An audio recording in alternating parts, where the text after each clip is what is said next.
Hello and welcome to the Cultured Bumpkin, to this classic poetry reading. If you are watching live, you feel free to make a request. If you are catching the replay, feel free to leave a comment and we'll maybe circle back to that one. So tonight, we'll be starting off with some poetry about nature from this book that I got for $3 at the Book Mart.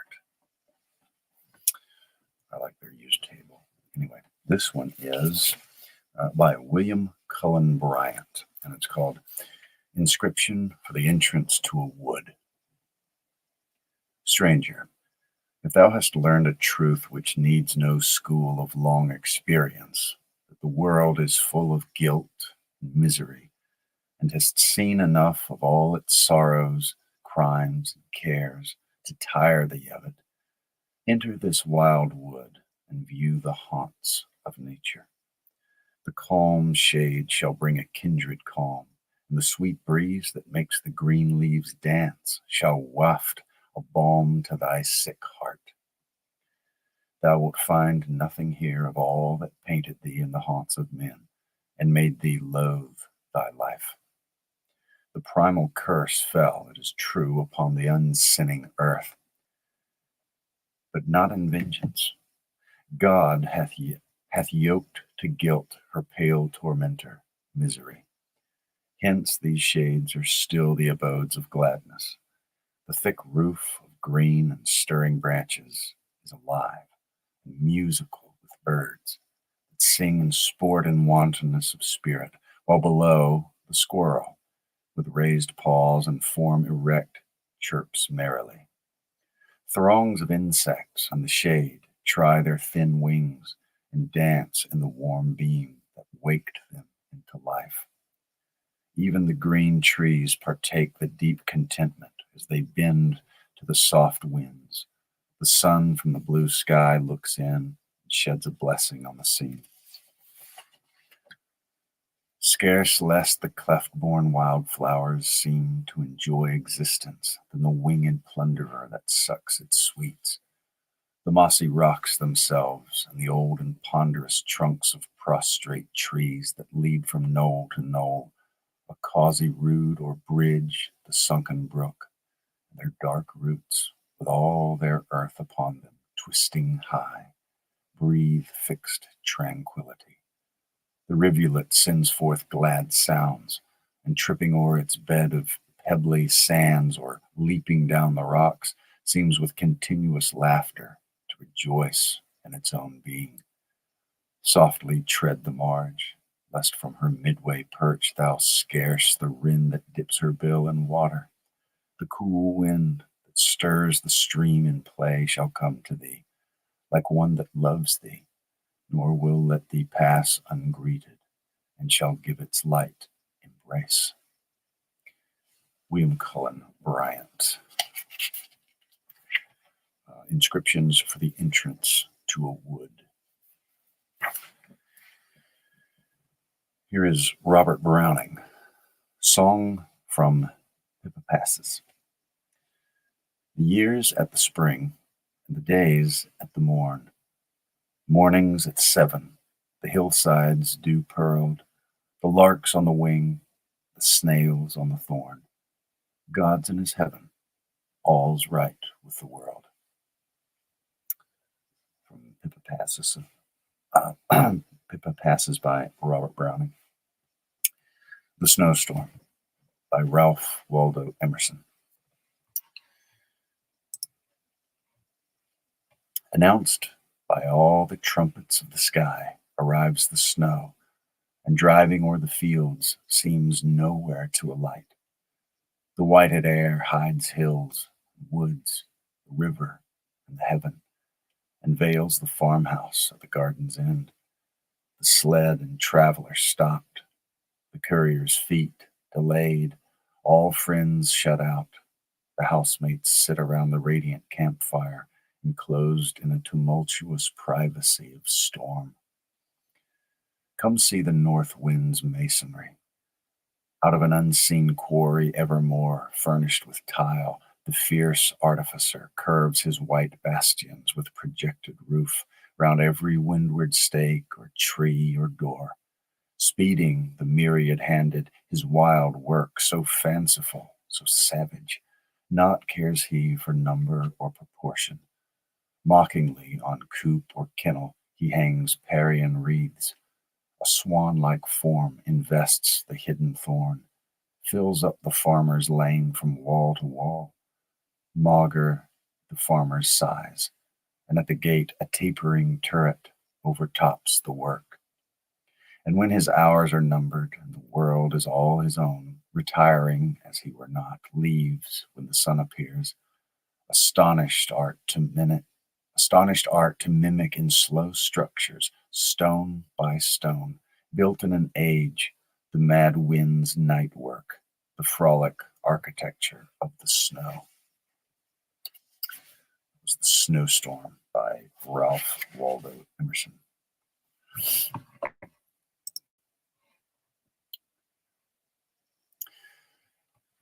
Janet, good to see you. Hope you're doing well.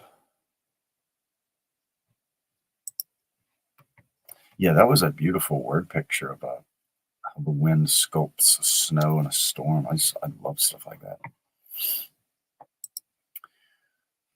All right, here is On the Grasshopper and Cricket by John Keats. The poetry of earth is never dead. When all the birds are faint with the hot sun and hide in cooling trees, a voice will run from hedge to hedge about the new-mown mead. That is the grasshopper's. He takes the lead in summer luxury.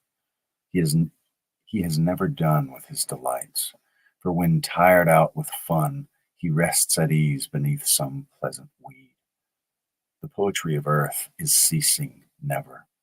On a lone winter evening, when the frost has wrought a silence, from the stove there shrills the cricket's song, in warmth increasing ever, and seems to one in drowsiness half lost, the grasshoppers among some grassy hills. John Keats. Here is William Blake and The Lamb. Little lamb, who made thee? Dost thou know who made thee?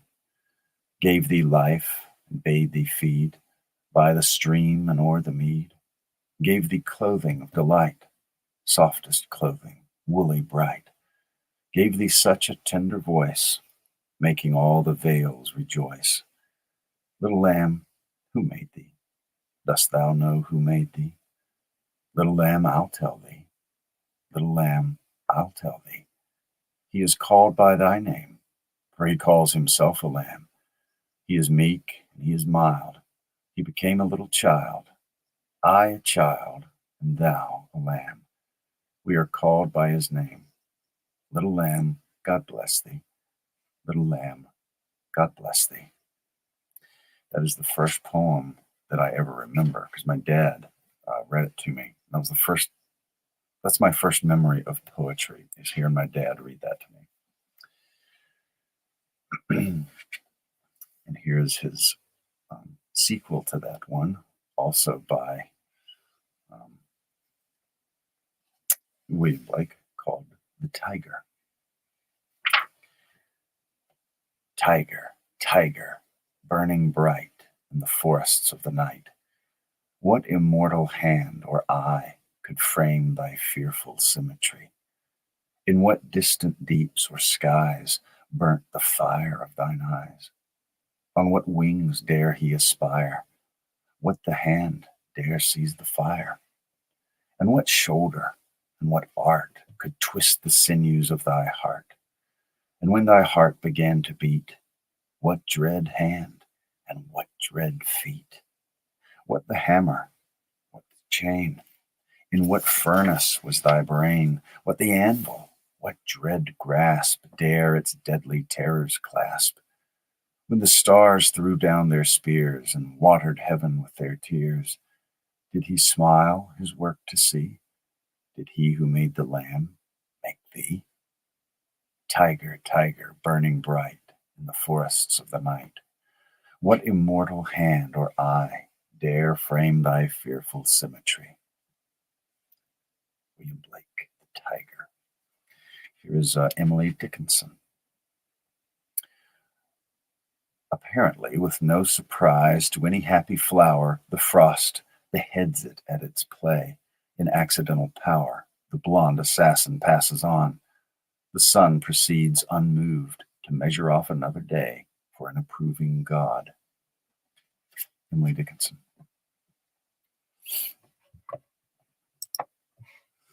Yeah, I love his combo. That the tiger and the lamb. One's so tender and sweet, and one is like scary. He's such a good writer. Here is what do you call it? Christina Rossetti.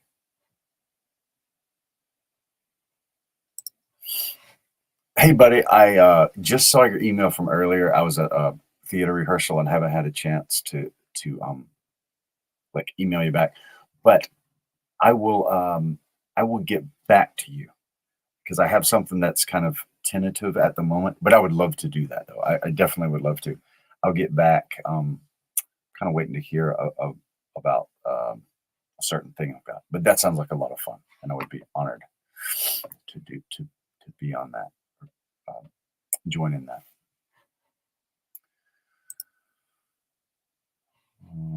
Okay, let's see.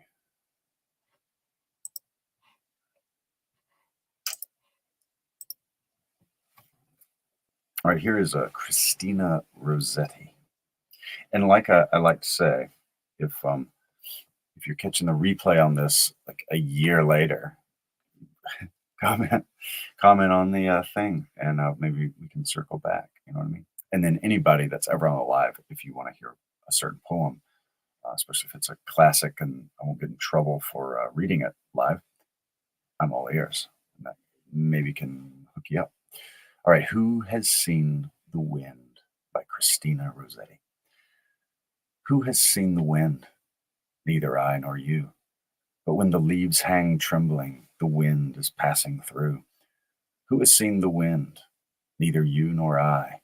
But when the trees bow down their heads, the wind is passing by. So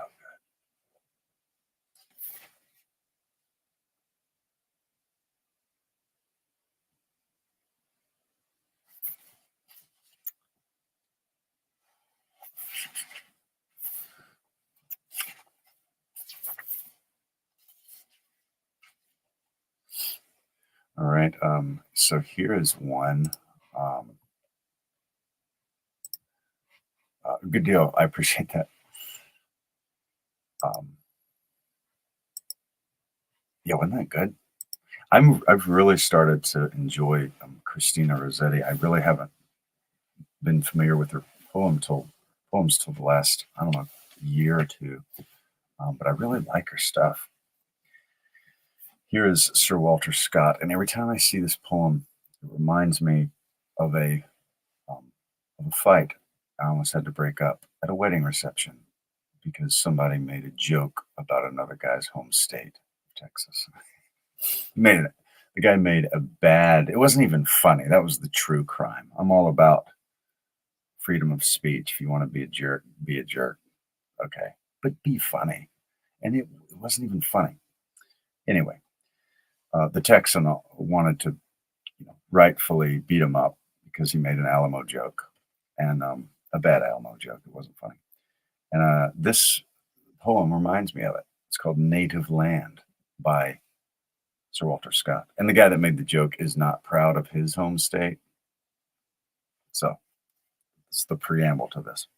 Breathes there a man with soul so dead, who never to himself hath said, "This is my own, my native land," whose heart hath ne'er within him burned, as home his footsteps he hath turned from wandering on a foreign strand? If such there breathe, go, mark him well. For him no minstrel raptures swell.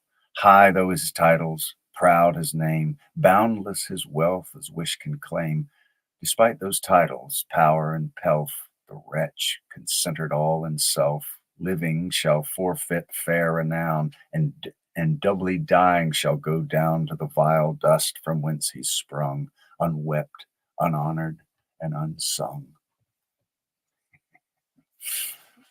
I like that. I think you ought to be proud of where you're from. I don't care where you are. I like to see like patriotism or whatever. I don't know if that's a thing for a state, but you know what I mean? Like you're from North Dakota, be proud of it. You're from Canada, be proud. You're from whatever, just be proud of it. I like that. Let's see. And here's one by Walt Whitman along those same lines, I suppose. For You, O Democracy by Walt Whitman. Come, I will make the continent indissoluble. I will make the most splendid race the sun ever shone upon. I will make divine magnetic lands with the love of comrades, with the lifelong love of comrades. I will plant companionship, thick as trees, along all the rivers of America, and along the shores of the Great Lakes, and all over the prairies. I will make inseparable cities with their arms about each other's necks, by the love of comrades, by the manly love of comrades.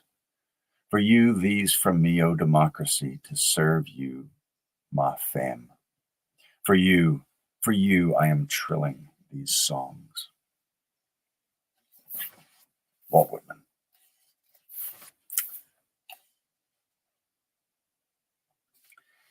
Here is Lord Byron, The Isles of Greece. The Isles of Greece, the Isles of Greece, where burning Sappho loved and sung, where grew the arts of war and peace, where Delos rose and Phoebus sprung. Eternal summer gilds them yet, but all except their sun is set. The mountains look on Marathon, and Marathon looks on the sea, and musing there an hour alone, I dreamed that Greece might still be free, for standing on the Persian's grave, I could not deem myself a slave. Lord Byron, The Isles of Greece.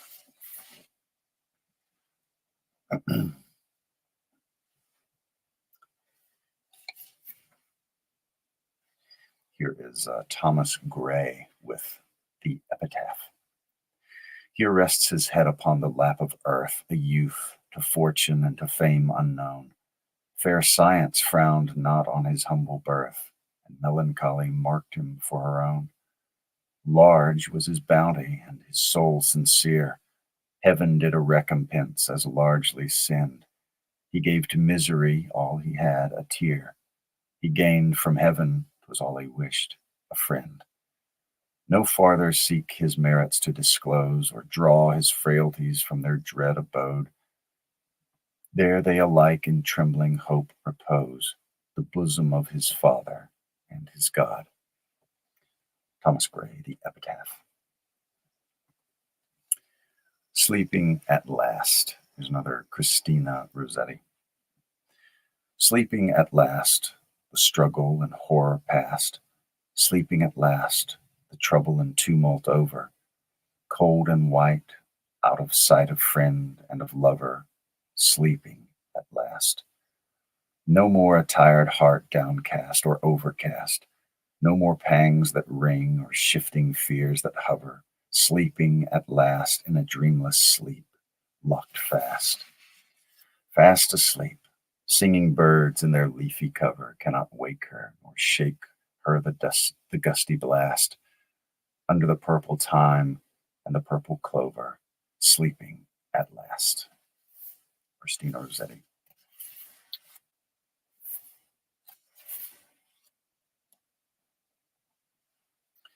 Here is Priscilla Leonard, Happiness.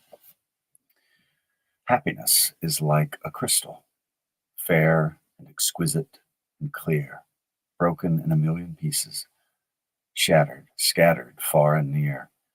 Now and then along life's pathway, lo, some shining fragments fall. But there are so many pieces, no one ever finds them all. You may find a bit of beauty or an honest share of wealth, while another just beside you fathers honor, love, or health.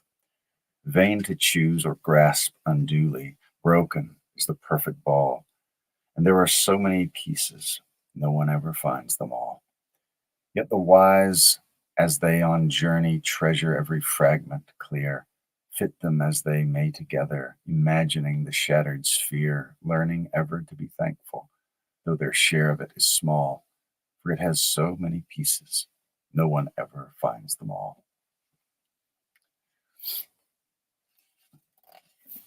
That was Priscilla Leonard, Happiness. Here is Don't Give Up, author unknown. Twixt failure and success, the point so fine, men sometimes know not when they touch the line. Just when the pearl was waiting one more plunge, how many a struggler has thrown up the sponge, then take this honey from the bitterest cup. There is no failure, save in giving up. It's a good thing to remember.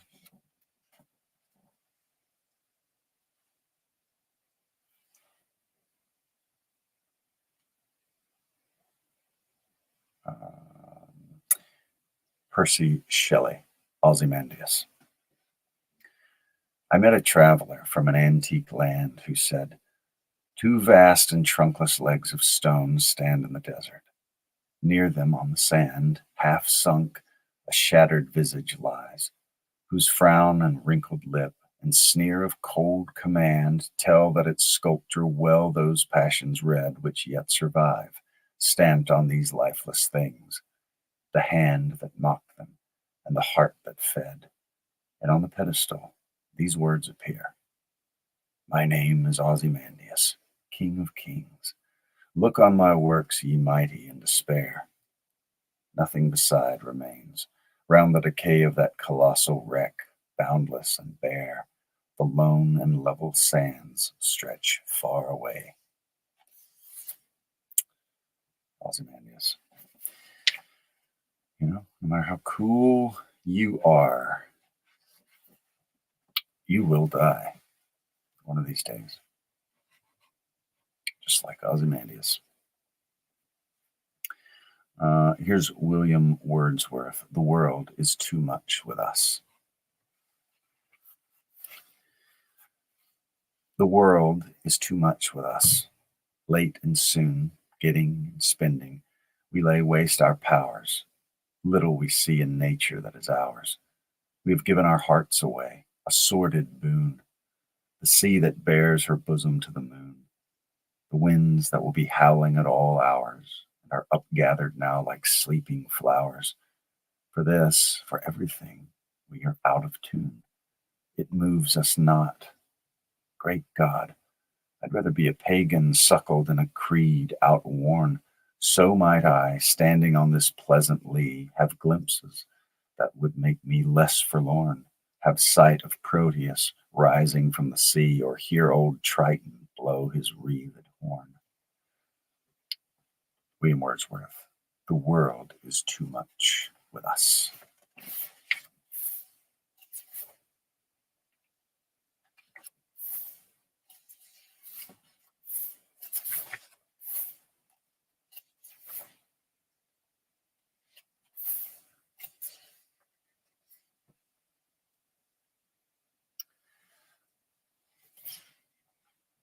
Here is Ralph Waldo Emerson.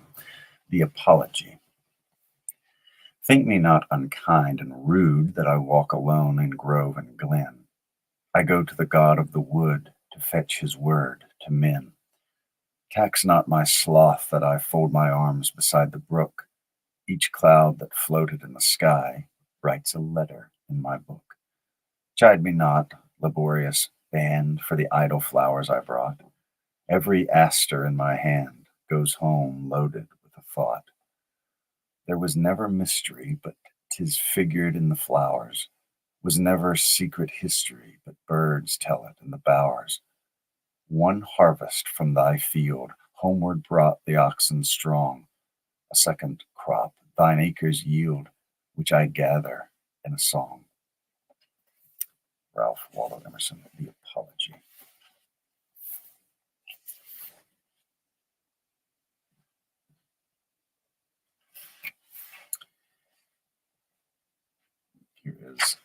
God of Visions by Emily Bronte. So, her Bronte sisters were known for their um, uh, you know, gothic, windswept stuff. And hey, Thomas, what's going on? But Emily Bronte wrote some incredible poetry, and this one is called God of Visions.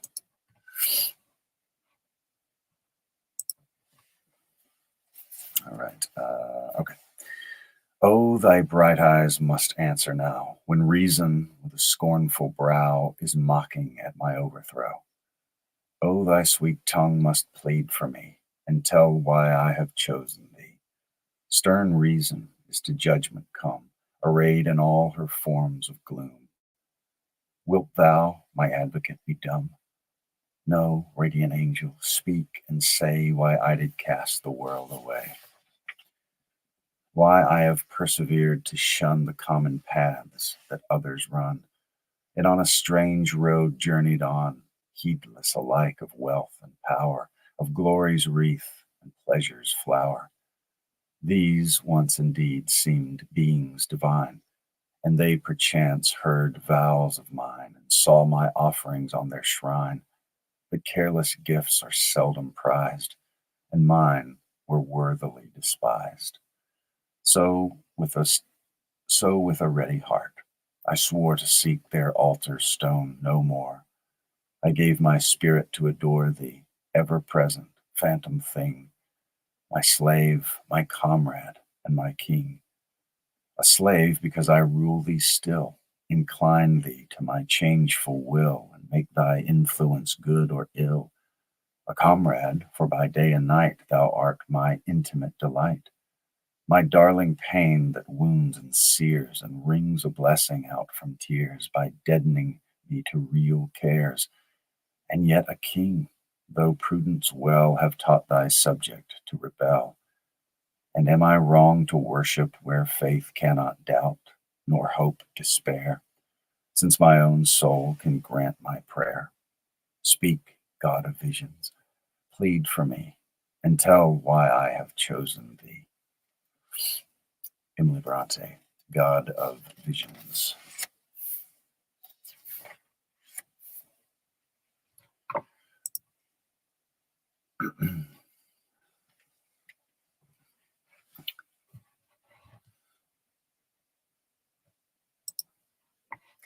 Oh, no worries at all, man. No worries at all. This is a come and go affair.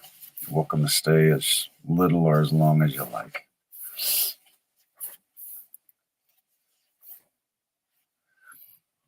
Here is another classic by one of my favorite um, poets, John Keats.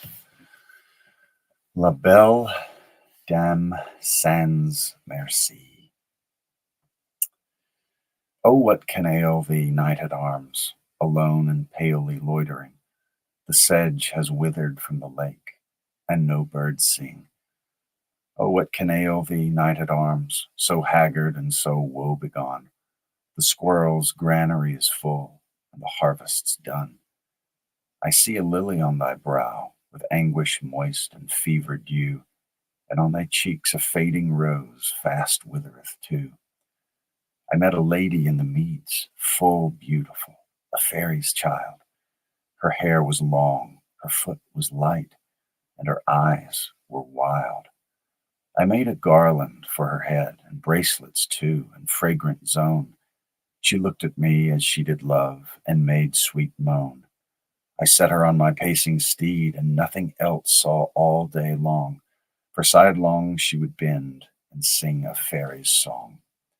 She found me roots of relish sweet, and honey wild, and manna dew, and sure in language strange, she said, I love thee true. She took me to her elven grot, and there she wept and sighed full sore, and there I shut her wild, wild eyes with kisses four.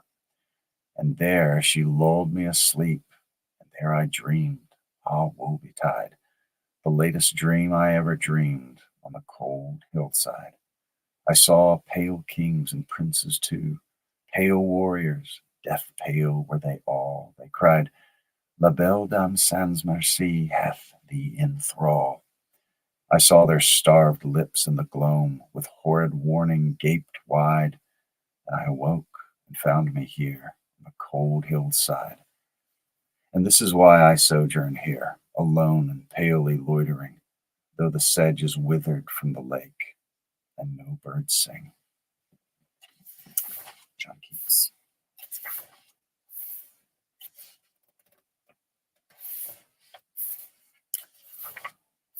Hmm.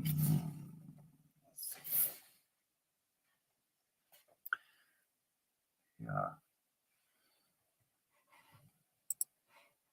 you're right. Yeah, I just like the way Keats writes. I just really like his writing style. Thomas, yes, it's just kind of a collection. I got at a used bookstore, treasury of poems, a collection of the world's most famous and familiar verse. Let's see that. I don't know. Anyway, there it is. Yeah, just reading out of a book. That's my favorite way to do it. I mean, I can read off a screen, obviously, but I prefer, uh, you know, something I can hold.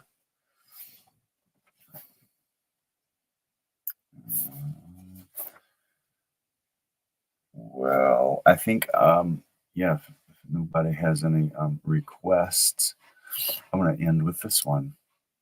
Psalm 23 from the King James Bible. The Lord is my shepherd, I shall not want. He maketh me to lie down in green pastures. He leadeth me beside the still waters. He restoreth my soul. He leadeth me in the paths of righteousness for his name's sake. Yea, though I walk through the valley of the shadow of death, I will fear no evil, for thou art with me. Thy rod and thy staff, they comfort me. Thou preparest a table before me in the presence of mine enemies. Thou anointest my head with oil. My cup runneth over. Surely goodness and mercy shall follow me all the days of my life, and I will dwell in the house of the Lord forever. The old Psalm 23. Yep, yep, I know that one and a lot of other ones by heart. Good one. Uh, so yeah, great seeing y'all, and I will. I'm in the middle of theater rehearsals, so I haven't been doing quite as many lives lately because I've been rehearsing a lot in the evenings. But I'm trying to get back to it, and anyway, hopefully see more of y'all. But absolutely, it's great to see y'all. And Jenna, one night maybe we can do some of your poetry, like especially once you have a link that people could go find it to. That would be really cool. So I really like Jenna's poetry. So yeah.